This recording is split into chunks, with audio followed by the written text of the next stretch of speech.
But that's the thing. People, and this is a good point that I'd like to make, would be valuable, I think, to a lot of people that are young and are learning, is that don't ever underestimate the power of gradual momentum and increases created by getting a little better each day.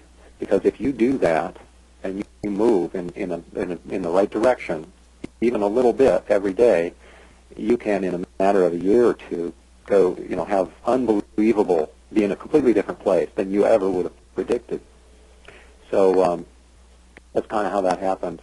Well said. Well said. Let me just interject with a question right here, because it's kind of the chicken and the egg, and I can't remember back to the the mid '80s. Did the heavy metal guitar tricks come first, or did Rhythm 1 and 2? Did that follow suit? Yeah, the metal rhythm guitar 1 and 2 came, then metal lead guitar 1 and 2, and then the guitar tricks book came. See, that happened because a friend of mine who was another teacher at that store wanted to write as well. And so I started writing these books, and then he had some ideas, and I thought, yeah, you got some good ideas. That would be easy. So we co-authored one. But yeah, he was a great player. But teaching, not all great players make great teachers, first of all, and not all great teachers make great players. It's a different skill set, really. Mm-hmm. I think that one of the reasons that those books became as successful as they were is because I happened to have a kind of a unique mix that way, where the music, I think it's fair to say it's pretty well stood the test of time. It's not based on so much on the trend. I mean, if it was, it wouldn't still be selling so many years later. Right. So the music has to have a voice, and to have an artistic expression, and to be able to do that is one thing, and to be able to teach it is another. But even being able to take teaching and turn it into writing is even a different skill. I remember Hal, not Hal Leonard, but the editor, Will. After we got going and I was writing all this stuff and doing the recordings, he came to me one day and he said, I never told you this, but you wouldn't believe how many people came up to me and said exactly the same thing that you said. All my students want to learn rock guitar. Why don't you have a book? And he says, he said at least 20 people came up to him and said that to him, the same thing I did. And he said the same thing to the first 20. Write me a sample chapter, and we'll take a look at it, and we'd love to publish it. And guess what? I was the first person that actually did it. Nobody else followed through. Well, there's that tenacity again. And that's the difference. Yep. Is you got to, obviously the opportunities come along eventually. You don't know when, but when they do you follow through? Do you say yes to them? Right. And just to clarify, the fellow that we were speaking about, who co-authored with on the Tricks book, Tony Burton. Now, right. he disappears, but then he appears back later in your publishing life on the thrash guitar method, correct? Yeah, around the time that we started that, I'd moved up to teach at the Conservatory of Music, and he was still in Indianapolis, but we managed to finish that first one. And then he had more ideas, and so we ended up, he had the music for that thrash guitar method. And, that really helps. Once the core of the music is there, it's pretty easy to kind of flush out the book, at least for me, from that point. And so we did that one as well. And I think that was a good combination. Tony was I haven't talked to him for a number of years now, but we talked to him a few times from here or there.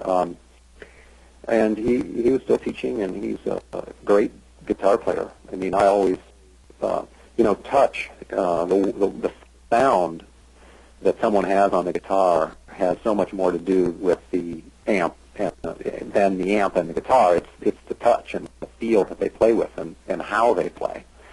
And he always had a really good feel, and I would hear him play something, and it would, how do you make that sound so good? I mean, then I'd look at it and it's like, is that all you're doing? But it sounds good, you know. Yeah, yeah. So, you know, I think I finally got that. So, but anyway, I always had a lot of respect for his ability to play, and he had a lot of creative ideas. Cool. Well, you brought up the thing about the Wisconsin Conservatory of Music. Let's sidebar over to that, because it's actually a very interesting story, and obviously a keystone in your life. Can you hip everybody to what was going on with you prior and going out there? Yeah, sure. Excuse me. Yeah, in the late '80s, I moved up to Milwaukee. I started teaching at the conservatory, and there was a chairman of the guitar faculty up there, John Stropes, was a very interesting guy and a very forward-thinking guy.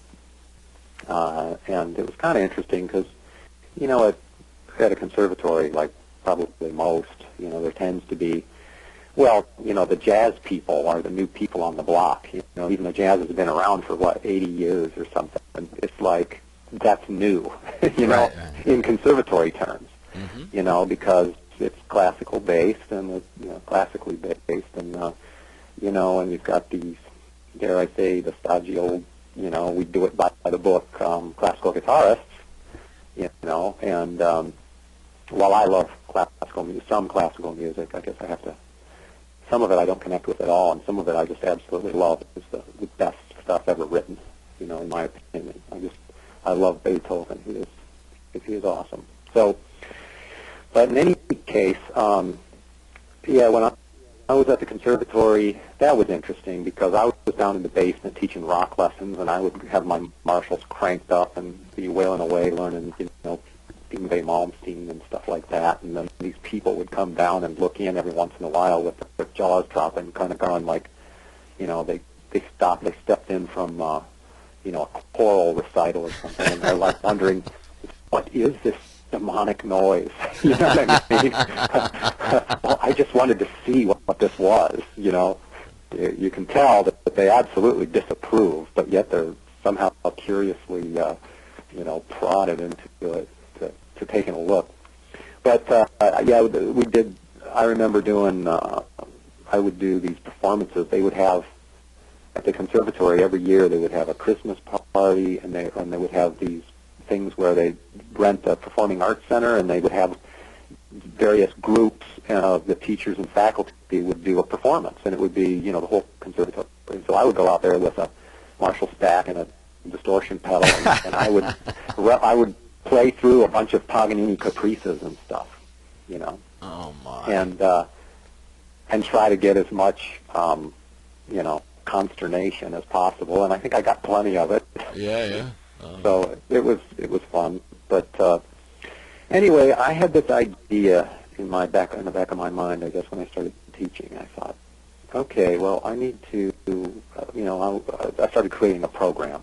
I need to, make this into more of a bigger thing instead of just private lessons, because I started getting pretty tired of private lessons pretty quick, because at some point, and maybe not for everybody.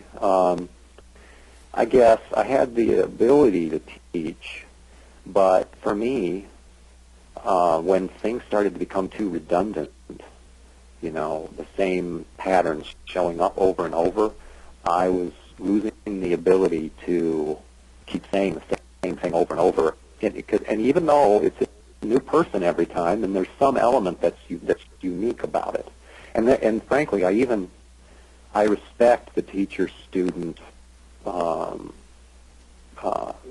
That relationship, I mean, there's something more there, and I would put it in spiritual terms, but still, I would start. It was doing it, and because still, I didn't get into it because that's what I wanted to do. I got into it as a sideline. I really wanted to be a musician. Period. That's what I wanted, and I was doing it, but I was also doing this.